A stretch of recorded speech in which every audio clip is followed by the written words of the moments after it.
Taste and മെമ്മറീസിലേക്ക് സ്വാഗതം.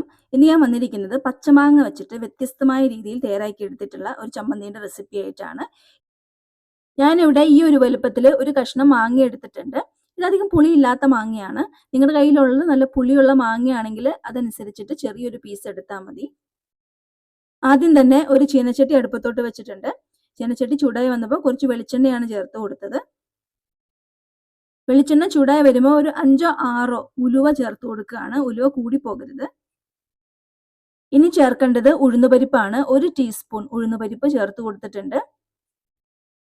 1 teaspoon കടലപ്പരിപ്പ് ചേർത്ത് കൊടുക്കാം. ഇനി ചേർക്കേണ്ടത് തുവരപ്പരിപ്പാണ്. നമ്മൾ സാമ്പാറൊക്കെ വെക്കാനായിട്ട് എടുക്കുന്ന പരിപ്പുണ്ടല്ലോ, അത് 1 ടീസ്പൂൺ ചേർത്ത് കൊടുത്തിട്ടുണ്ട്.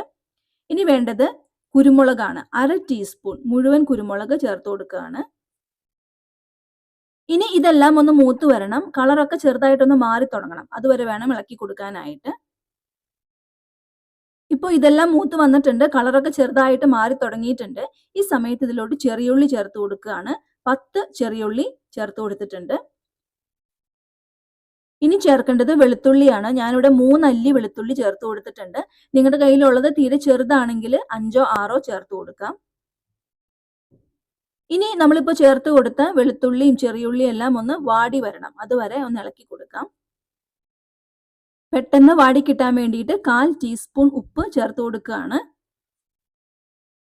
ഉപ്പും ചേർത്ത് കൊടുത്തിട്ട് ചെറിയുള്ളിയും വെളുത്തുള്ളിയും എല്ലാം ഒന്ന് വാടി വരണത് വരെ ഒന്ന് ഇളക്കി കൊടുക്കാം. ഇപ്പോൾ നമ്മൾ ചേർത്ത് കൊടുത്ത ചെറിയുള്ളിയും വെളുത്തുള്ളിയും എല്ലാം ഒന്ന് വാടി വന്നിട്ടുണ്ട്. ഇനി നമുക്ക് ഇതിലോട്ട് കുറച്ച് കറിവേപ്പില ചേർത്ത് കൊടുക്കാം. കറിവേപ്പിലയും ചേർത്ത് കൊടുത്തിട്ട് ഒന്ന് ഇളക്കി യോജിപ്പിച്ചെടുക്കുക. കറിവേപ്പില ഒന്ന് വാടി കിട്ടണം, അത്രയും മതി. ഇനി ചേർക്കേണ്ടത് തേങ്ങയാണ്. 1/4 കപ്പ് ചിരകിയ തേങ്ങ ചേർത്ത് കൊടുത്തിട്ടുണ്ട്. തേങ്ങ ചേർത്ത് കൊടുത്തിട്ട് ഏകദേശം 1 മിനിറ്റൊക്കെ ഒന്ന് ഇളക്കി കൊടുക്കുക. അപ്പോഴേക്കും തേങ്ങയൊന്ന് ചൂടായി കിട്ടും. തേങ്ങ ചൂടായി വരുമ്പോൾ പൊടികൾ ചേർത്ത് കൊടുക്കാം. 1/4 ടീസ്പൂണിന്റെ പകുതി മഞ്ഞൾപ്പൊടി. ഇനി വേണ്ടത് മുളക് പൊടിയാണ്. ഞാനിവിടെ 1/2 ടീസ്പൂൺ മുളക് പൊടി ചേർത്ത് കൊടുത്തിട്ടുണ്ട്. നിങ്ങൾ നിങ്ങളുടെ എരിവിന് അനുസരിച്ചിട്ട് മുളക് പൊടി ചേർത്ത് കൊടുക്കുക. നമ്മൾ നേരത്തെ കുരുമുളക് ചേർത്ത് കൊടുത്തിട്ടുണ്ട്. ഇതെല്ലാം നോക്കിയിട്ട് വേണം മുളക് പൊടി ചേർത്ത് കൊടുക്കാനായിട്ട്.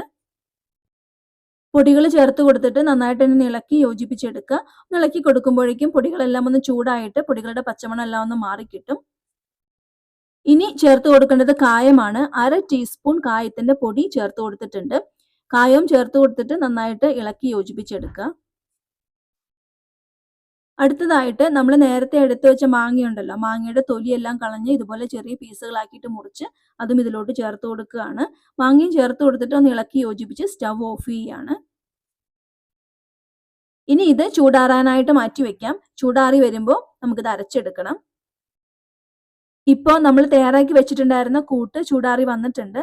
ഇത് മിക്സിയുടെ ചെറിയ ജാറിലോട്ട് മാറ്റി കൊടുത്തിട്ടുണ്ട്. 1/2 കപ്പ് വെള്ളവും ചേർത്ത് കൊടുത്തിട്ട് നന്നായിട്ടൊന്ന് അരച്ചെടുക്കാം. ഇപ്പോൾ ഇത് അരച്ചെടുത്തുകൊണ്ട് വന്നിട്ടുണ്ട്. ഈ സമയത്ത് ഉപ്പ് നോക്കിയിട്ട് ആവശ്യമാണെങ്കിൽ ചേർത്ത് കൊടുക്കുക. ഞാനിവിടെ ഒരു 1/4 ടീസ്പൂണിന്റെ പകുതി ഉപ്പും കൂടി ചേർത്ത് കൊടുത്തിട്ടുണ്ട്. മാങ്ങയുടെ പുളിയൊക്കെ അനുസരിച്ചിട്ട് ഉപ്പിന്റെ അളവിൽ വ്യത്യാസം ഉണ്ടാവും. അപ്പോൾ നോക്കിയിട്ട് വേണം ചേർത്ത് കൊടുക്കാനായിട്ട്. ഇനി ഈ കറിയിലോട്ട് കടുക് പൊട്ടിച്ച് ചേർക്കണം. ചൂടായ വെളിച്ചെണ്ണയിലോട്ട് 1/2 ടീസ്പൂൺ കടുക് ചേർത്ത് കൊടുത്തിട്ടുണ്ട്. കടുക് പൊട്ടി വരുമ്പോൾ 2 വറ്റൽമുളക് രണ്ടായിട്ട് മുറിച്ചത് ചേർത്ത് കൊടുക്കുകയാണ്. കുറച്ച് കറിവേപ്പിലയും ചേർത്ത് കൊടുക്കാം. ഈ താളിപ്പ് ചമ്മന്തിയിലോട്ട് ചേർത്ത് കൊടുക്കാം. കടുക് പൊട്ടിച്ച് ചേർത്ത ശേഷം ചമ്മന്തി കുറച്ചു നേരം ഒന്ന് മൂടി വെക്കുന്നത് നല്ലതായിരിക്കും. നമ്മൾ കടുക് പൊട്ടിച്ച് ചേർത്തതിൻ്റെയൊക്കെ ആ ഫ്ലേവർ ചമ്മന്തിയിലോട്ട് നന്നായിട്ടൊന്ന് ഇറങ്ങി കിട്ടാൻ വേണ്ടിയിട്ടാണ്. അപ്പോഴായിരിക്കും ചമ്മന്തിക്ക് നല്ല ടേസ്റ്റ് ഉണ്ടാവുക. അധികം പുളിയില്ലാതെ തയ്യാറാക്കി എടുക്കുകയാണെങ്കിൽ ദോശയുടെയും ഇഡ്ലിയുടെയും ഒക്കെ കൂടെ കഴിക്കാനായിട്ട് നല്ലൊരു ചമ്മന്തിയാണ്. ഇതുവരെ ഇതുപോലെ ഒരു ചമ്മന്തി ഉണ്ടാക്കി നോക്കിയിട്ടില്ലെങ്കിൽ ഒന്ന് ട്രൈ ചെയ്ത് നോക്കുക. നിങ്ങളുടെ അഭിപ്രായങ്ങൾ കമൻസ് ആയിട്ട് അറിയിക്കുക. ഈ വീഡിയോ നിങ്ങൾക്ക് ഇഷ്ടമായിട്ടുണ്ടെങ്കിൽ ലൈക്ക് ചെയ്യുക, ഷെയർ ചെയ്യുക, സബ്സ്ക്രൈബ് ചെയ്യുക, ഫോളോ ചെയ്യുക. പുതിയൊരു റെസിപ്പി ആയിട്ട് വീണ്ടും കാണാം. താങ്ക്